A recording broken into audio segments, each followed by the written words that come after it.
인간은 무엇 때문에 행동을 하는가? 오랜 전부터 심리학자들은 인간의 심리를 연구하기 시작했습니다. 인간의 행동을 분석하는 여러 기법들이 연구되어졌는데요. 인간의 욕구에 관하여 연구하며 미국의 메슬로라는 학자는 인간의 5단계 욕구에 대해서 발표를 합니다. 인간의 심리의 분석이죠. 그 맨 아래 단계가 생리적인 욕구고, 그 다음이 안전의 욕구, 사회적인 욕구, 존경의 욕구, 자아실현의 욕구입니다. 이 메슬로우의 이 5단계 욕구 이론은 인간 심리의 연구의 기초가 되고 기본이 되었습니다. 메슬로우는 이렇게 주장합니다. 가장 아래 단계부터 욕구가 먼저 충족되어야 하면 그 다음 단계로 올라설 수 있다라고 이야기하고요. 반드시 모두가 저 5단계까지 올라가야 되는 것은 아니라고 이야기합니다. 첫 번째 단계는 생리적인 욕구죠. 생존에 필요한 먹고 또 쓰고 이 모든 것들의 기초적인 욕구입니다. 다른 것보다 먼저 저것이 충족되어야 됩니다. 두 번째는 이 생리적인 욕구가 충족된 사람은 불확실보다는 확실한 것, 낯선 것보다는 익숙한 것에 대한 안정적인 것을 선호하게 됩니다. 이 두 번째 단계까지 욕구가 채워지면 이 세 번째는 애정과 소속에 관련된 욕구입니다. 즉 가정, 직장, 사회 이 소속하려는 경향의 욕구가 나타나고요. 네 번째는 존경의 욕구입니다. 타인으로부터 존경받는 사람, 가치 있는 사람이 되고자 하는 욕구. 마지막 다섯 번째를 자아 실현의 단계라고 합니다.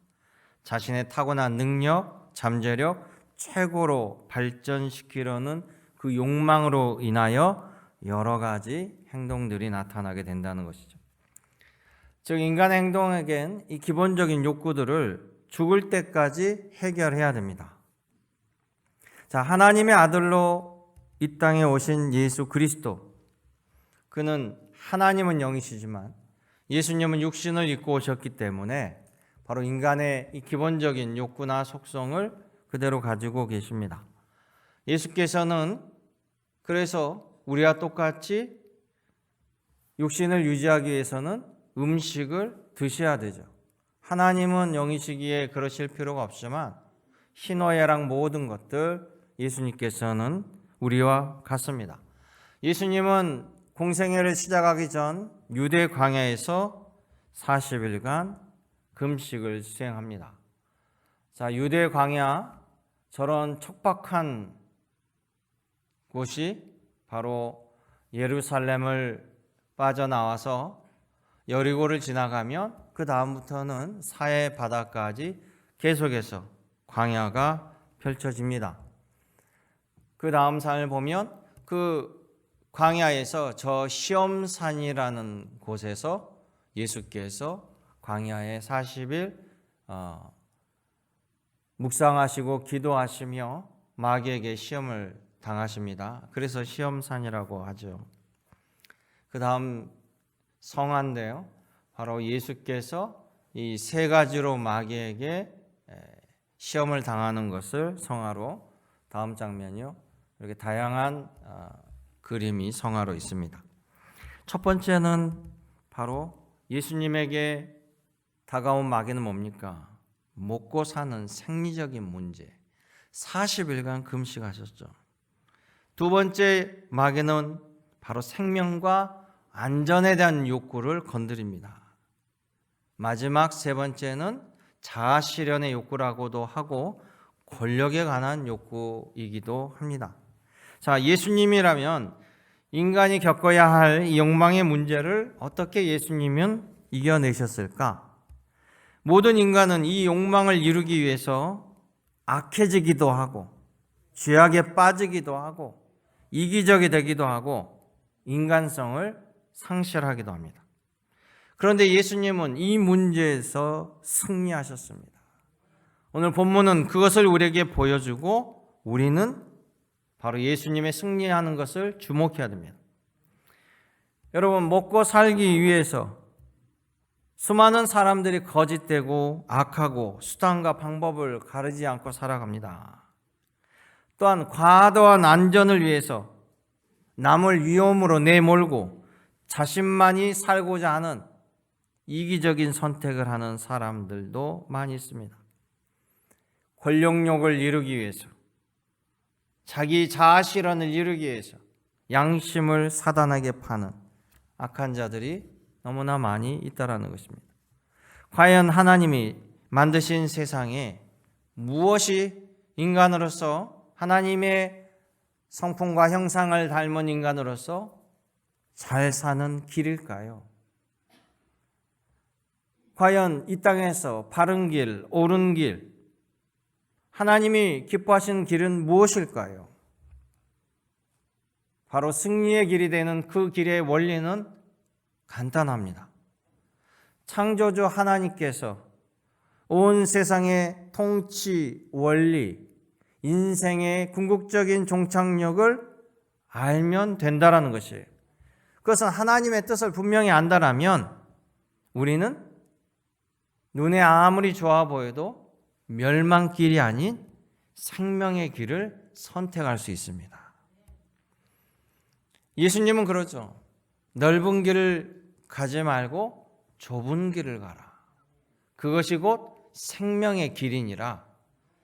넓은 길, 눈에 보이는 대로 화려하고 우리를 유혹에 들게 하지만 그 길은 생명의 길이 아니라는 거예요. 여러분, 바로 예수님이 선택한 승리의 길을 우리가 선택해야 될 줄로 믿습니다. 예수님은 이 땅에 오셔서 먼저 그 승리의 길을 우리에게 제시합니다. 어떻게 하면 우리가 인생의 이 유혹과 욕구에서 승리의 길을 갈 수 있는지 주님은 그 길을 따르라고 우리를 부르시는 겁니다. 여러분, 예수님처럼 각 단계마다 승리하신 그 은혜를 이 시간 여러분 모두가 입기를 주님의 이름으로 축원합니다. 예수님께서 광야에서 40일 금식하며 사단에게 시험 받으신 그 첫 번째 시험은요, 돌이 떡이 되게 하라는 마귀의 유혹이었습니다. 하나님은 영이시만 아까 말씀드린 것처럼 예수님은 육신으로 태어났습니다. 인간의 희노애락 다 있지요. 마귀는 인간이 가장 약해지는 순간 가장 약한 지점을 뚫고 뿌리치기 어려운 유혹으로 접근합니다. 40일 금식하는 가운데 가장 인간의 몸의 원초적인 욕망이 거스를 수 없이 우리를 휘어잡습니다. 그때 마귀는 말합니다. 너가 하느님의 아들이거든. 이 돌들로 떡이 되게 해. 그리고 배고픔을 해결해. 너는 하나님의 아들이잖아. 왜 이렇게 고생해? 쉬운 길 있잖아. 무에서 유를 창조하신 하나님의 기적을 행해봐. 얼마든지 돌로 떡을 만들 수 있잖아. 너를 위해 그 능력을 쓰세요. 이렇게 유혹합니다. 일반 사람들 같으면요, 이런 능력이 있다면 바로 기적을 일으킬 겁니다. 여러분, 3일 굶으면 우리 속담 가운데 남의 집 담장을 넘는다고 하지 않습니까? 먹고 살기 위해서 눈이 돌아가는 사람, 사람의 인격을 포기하는 사람, 양심이 밥 먹여주냐며 먹고 살기 위해 양심을 버린 사람들이 얼마나 많습니까? 심지어 개처럼 벌어서 정승처럼 쓰라는 말도 여러분 알고 있죠? 왜 사람처럼 품위 있게 벌어서 오히려 정승처럼 잘 쓰면 좋지 않을까요? 오늘도 모든 사람들이 어떻게 벌어서 어떻게 먹고 입을까, 누릴까, 이 선택의 기로에 놓여 있습니다. 먹고 살기 위해서 양심도 도덕도 모두 다 버리고 악한 일도 서슴지 않고 그렇게 버는 일들, 수단과 방법을 가리지 아니하고 목적만 이루면 될까요? 예수님도 이 마귀의 유혹처럼 극단적인 배고픔에 기적을 베풀면 하나님께서 이 땅에 오신 이유가 뭡니까? 불쌍한 영혼을 건지려고 그들을 위해서 주신 그 능력을 자신을 위해서 얼마든지 써버릴 수 있습니다. 그런데 놀라운 것은 예수님의 답은 뭡니까? 사람이 떡으로만 사는 것이 아니요 하나님의 입에서 나오는 모든 말씀으로 살 것이니라. 할렐루야. 이 말씀은 신명기 8장의 말씀이에요. 그 신명기 말씀을 가지고 마귀에게 대답합니다.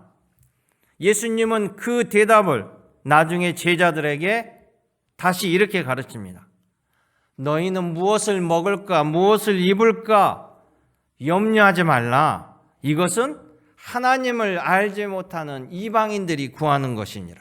그러니 너희는 먼저 그 나라와 그 의를 구하라. 그 나라와 하나님의 정의를, 공의를 구하라. 할렐루야. 예수님의 가르침입니다. 거기에 덧붙여 하나님의 정의, 하나님의 공의, 그 나라를 구하는 자에게는 이 모든 것을 하나님께서 알아서 부어주시리라. 아멘. 믿음과 소망이 있는 사람만이 이 말씀대로 살아갈 줄로 믿습니다. 이 신명기 8장은요, 출애굽한 이스라엘 백성들에게 이제 가나안 땅에 들어가는 바로 그 직전에 모세가 가르치는 거예요. 1세대들은 오다가 믿음을 잃어버리고 범죄하고 결국은 1세대들은 못 들어가고 2세대들이 들어갑니다. 그 2세대들에게 뭐라고 얘기합니까? 우리가 40년 동안 이 광야, 저 유대 광야 같은 광야를 거쳐오면서 우리가 언제 농사를 지어서 먹고 살았느냐? 우리가 언제 무역을 하고 먹고 살았느냐? 계속해서 이동해 와서 이 가나안 땅을 정복하고 들어가야 돼요. 어떻게 오늘 여기까지 우리가 살아서 올 수 있느냐? 하나님의 말씀을 청정할 때 하나님께서 알아서 때를 따라 만나를 내려주시고 생명수를 주시고 매출하기를 주시고 의복도 헤어지지 아니하지 않았느냐? 모세는 이 말씀을 합니다. 그러면서 그 신명기 8장에 이래요. 너희가 먼저 모든 명령을, 하나님의 명령을 너희가 지켜 행하면 너희는 반드시 번성하고 번성하며 땅을 얻으리라. 광야에서 하나님께서 우리에게 만나를 먹이신 것처럼 사람이 떡으로만 사는 것이 아니요 하나님의 입에서 나오는 모든 말씀으로 사는 줄을 너가 알게 하려 하심이니라. 아멘. 이 말은 신명기 8장에 모세가 백성들에게 한 말이에요. 그 말이 결국 율법의 경전에 신명기가 들어와 있죠. 이 말씀을 예수님께서 그대로 마귀에게 전한 겁니다. 사랑하는 성도 여러분, 먹고 사는 것이 하나님 말씀으로 양심으로 세워가기를 원합니다. 하나님이 주시는 양식은 생명의 양식입니다. 대대로 그 가문과 가정이 실족하지 않은 하나님의 풍성한 하나님이 주시는 귀한 양식임을 기억하시길 원합니다. 두 번째, 마귀는 이렇게 유혹합니다. 너가 하나님의 아들이거든 저 성전 높은 곳에서 뛰어내리라.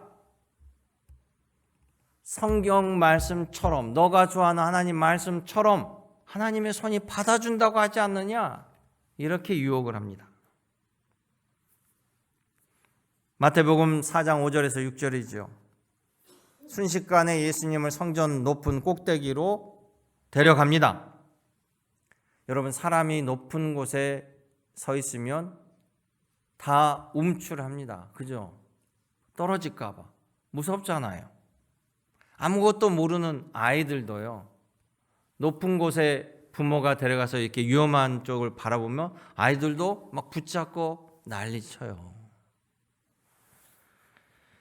그러면서 이 사악한 마귀는 하나님의 말씀으로 아까 나에게 말을 못하게 만들었거든.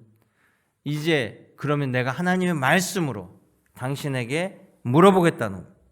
시편 91편에 하나님의 손이 너를 안전하게, 우리를 안전하게 받아준다고 하지 않느냐? 이렇게 유혹하면서 푸시하죠. 하나님의 아들이거든 높은 곳에 뛰어내려봐. 하나님이 받아주지 않겠어?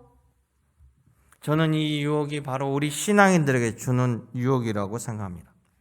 여러분, 신앙인들은 위험에 처하면요, 하나님께서 정말 나를 도와주실까 하는 의심이 들고 의심에 흔들립니다. 만약 내가 원하는 방식으로 하나님이 나를 도와주지 않으면 인간은 곧바로 하나님에 대해서, 하나님의 존재에 대해서 회의감을 느끼고요, 심지어는 하나님을 배신하고 떠납니다. 내가 그렇게 하나님을 섬겼는데, 내가 그렇게 하나님의 기도의 자리를 지켰는데, 내가 그렇게 기도했건만 내가 원하는 방식으로 응답을 주시지 아니하니 하나님은 살아계시지 아니하고 하나님은 내 기도를 들으신다는 것은 거짓이다, 이렇게 얘기합니다. 또 다른 모습은요, 위기가 닥치면 과연 하나님께서 정말로 말씀처럼 나를 보호하실까? 테스트해보고자 하는, 하나님을 시험하고자 하는 마음이 들어요. 스스로 위험으로 자기를 노출해서 하나님을 시험하는 자세입니다. 이렇게 하나님을 의심하게 만드는 방식은요, 사단과 마귀가 자주 쓰는 방식이고 꽤 효과를 보는 방식입니다. 사람들은요, 의심에 약해요. 누가 한번 다른 사람에 대해서 의심을 해놓으면 그냥 거기에 넘어가요. 사실관계보다는. 누가 여러분 마음에 의심을 불어넣으면 우리는 금방 속아 넘어갑니다. 자, 사단이 우리의 원죄를 만들었던 아담과 하와를 하나님을 의심하게 만들어요. 그것도 하나님이 만들어준 에덴 동산에서 원 없이 누리고 즐기고 큰 혜택을 누리는 아담과 하와가, 사단이 그러죠. 아담과 하와에게 하나님께서 이 동산에 있는 모든 것을 다 즐기고 모든 과일을 다 먹지 말라고 하더냐? 하나님은 선악과만, 동산 중앙에 있는 선악과만 먹지 말라고 꼭 집어서 말씀했는데 사단은 뭐라고 그래요? 모든 실과를 먹지 말라고 하더냐? 말을 약간 바꿔서 얘기하죠. 그때 처음에 아담은 제대로 얘기합니다. 아니, 모든 거 다 먹을 수 있는데 중앙에 있는 그 실과만을 먹지 말았어. 먹으면 죽는다고 하셨거든. 그랬더니 사단이 또 그럽니다. 죽는다고? 왜? 하나님은 널 사랑하신다며. 죽지 않고 눈이 밝아져서 너가 알 필요 없는 깊은데 그 높은 단계까지 너가 하나님처럼 지혜를 얻게 되니까 거기까지 도달하지 못하도록 하는 거지 절대 죽지 않아. 이렇게 없는 말로 이야기하죠. 하나님을 의심하게, 하나님을 시험하게 종용합니다. 하나님께서 나를 사랑한다는 것을 하나님이 증명해 보이도록, 하나님께서 나에게 기적을 행하시도록 강요하도록 내 스스로 위험에 떨어뜨리는 행동을 하는 그 하나님을 시험하는 것을 하나님은 철저히 금지하신 행동이에요. 하나님의 기적은 인간의 길로 더 이상 방법이 없는 막다른 길에서 하나님의 강권적으로 도우심이 하나님의 기적입니다. 하나님을 증명하고 하나님을 나타내려고 하나님이 굳이 기적을 나타낼 이유가 없습니다. 신명기 6장 16절에 분명히 이스라엘 백성들에게 모세를 통해 말씀합니다. 주 너의 하나님을 시험하지 말라. 아멘. 예수님은 역시 이 신명기 말씀으로 마귀를 물리칩니다. 예수님은요, 의심에 흔들리는 것이 아니라 오히려 하나님의 말씀에 철저히 신뢰하며 예수님이 보여주신 것은 철저한 하나님에 대한 말씀의 순종이에요. 순종. 여러분, 이 순종이 하나님께서 우리에게 가장 바라는 것이 제사보다 순종이 낫다라고 하나님이 직접 말씀하지 않습니까? 예수님은 하나님을 시험하는 것이 아니라 하나님에 대한 철저한 순종을 우리에게 보여줍니다. 겟세마네 동산에서도 내 원은 이 고난을 피하고 싶으나 내 뜻대로 마시고 아버지 뜻대로 하겠나이다. 할렐루야. 요한복음 10장 11절에 예수님은 그럽니다. 나는 하나님의 뜻에 순종하는 선한 목자라. 선한 목자는 양들을 위하여 목숨을 버리거니와. 아멘. 예수님은 바로 양을 위해 보내심을 받았어요. 양을 위해 보내심을 받은 그 목적에 따라 양을 위해 내가 모든 것을 던집니다. 아멘. 이것이 바로 철저한 순종이죠. 사랑하는 성도 여러분, 하나님의 말씀에 순종하는 자, 예수님 말씀에 순종하는 자가 하나님이 원하시는, 하나님이 기뻐하시는 자녀라는 사실을 결코 잊지 마시기 바랍니다. 마지막 세 번째 마귀는 예수께 나에게 경배하면 천하 만국 영광과 권세를 주겠다라고 시험합니다. 하나님의 뜻은 뭐예요? 인간들을 건지기 위해서 대속물로 보내신 거예요. 대신 십자가 아래 고난을 당하시고 죽으시라는, 모욕을 당하시고 그가 찔림은, 그가 매맞으면 바로 우리를 살리고자 하는, 만약에 여러분들에게 영광을 얻는 자리를 원하겠어요? 고난과 감옥에 가는 길을 원하라고 하면 누가 감옥에 가는 길을 가겠어요? 고난의 길을 가겠어요? 내 잘못도 아닌데. 근데 마귀는 어떻게 합니까? 뭐하러 고난을 받아? 인간들을 위해서 고난을 받을 가치가 있을까? 그냥 천하 만국 영화 모든 권세를 나에게 경배하면 내가 줄게 라고 유혹합니다. 마귀는요, 인간의 본능의 약점을 정확히 꿰뚫고 있습니다. 그래서 사단 마귀는 영적 존재겠죠. 메슬로의 교수처럼 인간 심리 분석의 그 욕망의 마지막 최절정은 권력의 욕망입니다. 마귀는 마지막 유혹으로 예수님을 지극히 높은 산에 데리고 가 천하 만국 영광을 보여줍니다. 그러면서 예수님을 유혹하죠. 과연 당신의 희생에 인간들이 고마워해 줄까? 너를 핍박하고 조롱하고 너를 십자가에 몰고 갈 텐데 왜 그런 치욕을 보려고 하느냐? 나와 손잡자. 나와 함께하자. 그러면 내가 가진 천하 만국 영광과 권세를 내가 줄게. 여러분, 우리 인생 중에 마귀는 시시때때로 이런 유혹을 계속해서 해옵니다. 마귀에게 영혼을 팔면 한 자리 얻을 수 있고 권력을 차지할 수도 있고요. 직장도 내 것으로 만들 수 있고요. 교회도 쥐었다 폈다 할 수 있고요.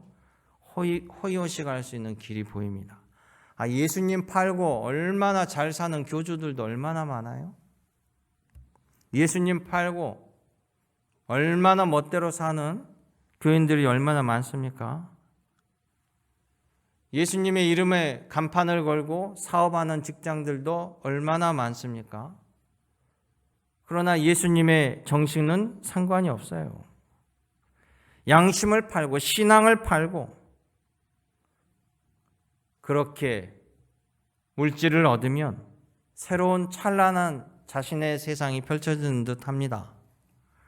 하나님을 팔고 예수님을 팔고 욕망을 채우고 부정한 재물을 쌓고 자기만의 성을 쌓는 신앙인의 모습, 우리 주변에 얼마나 많습니까? 물론 신앙인뿐만 아니죠. 세상 사람들은 더합니다. 그런데 말이죠, 중요한 것은 예수님이 가신 그 정의의 길, 말씀의 길, 순종의 길이 결코 실패자의 길이 아니었다라는 사실이에요. 예수님이 결국에는 승리하셨습니다. 승리자의 길이었습니다. 오늘 본문이 증명합니다. 오늘 마귀의 시험에서도 결국에는 누가 이겼습니까? 예수님이 승리했습니다. 천사가 물러갑니다. 그리고 예수님에게 마귀가 물러가고 천사가 수종합니다. 우리 예수님은 승리자입니다. 여러분 기억하시기 바랍니다. 마태복음 4장 10절 말씀 같이 읽어볼까요?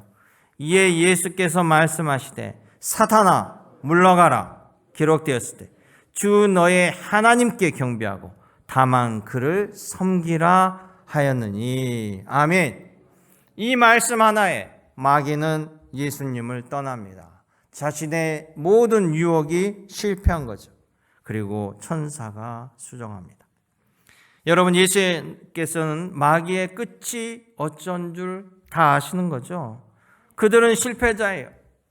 예수께서는 뭐라고 말씀합니까? 추수 때에 가라지와 쭉정이처럼 그들은 모두 뽑혀서 하나님의 불구덩이에 던져질 존재라고 이야기합니다. 가라지와 쭉정이를 뽑아서 불구덩이에 넣는 분이 바로 최후의 심판자 예수 그리스도라는 거죠. 그러니까 그들의 사는 길은 끝까지 소멸할 때까지 어떻게 해서든지 기회를 보고 주님을 공격하고 여러분들을 공격해야만 자기네들의 생명을 연장하는 길이에요. 그래서 그들은 가장 약한 고리를 공격하겠죠. 예수님을 공격할 수 없습니다. 왜? 예수님은 자신들의 상대가 되지 않는다라는, 자신들이 백전백패한다는 걸 알아요. 그런데 가장 손쉬운 방법이 뭡니까? 사람입니다. 사람을 종으로 만들면 돼요. 하나님을 믿든 예수님을 믿든 믿지 않든 자신들의 종으로 뚫고 들어가기에 가장 약한 고리가 사람입니다.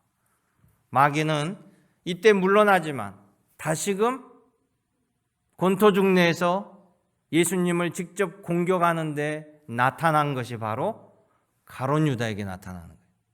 그 사이 동안 어떻게 됩니까? 예수님만 나타나면 귀신들이 벌벌벌 떨잖아요. 꼼짝도 못합니다.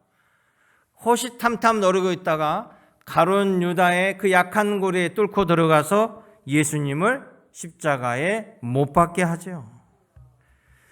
여러분 예수님의 죽으심은 마귀의 일시적 승리처럼 보입니다. 그러나 예수님은 사망 권세에 계시고 부활하셨습니다. 예수님은 부활 승천하셔서 하나님의 우편의 자리로 올라가십니다. 마귀는 철저하게 패배합니다. 그들의 끝을 압니다. 그럼에도 불구하고 그 유혹에 넘어가겠습니까? 마귀는 계속해서 여러분들 집요하게 공략할 겁니다.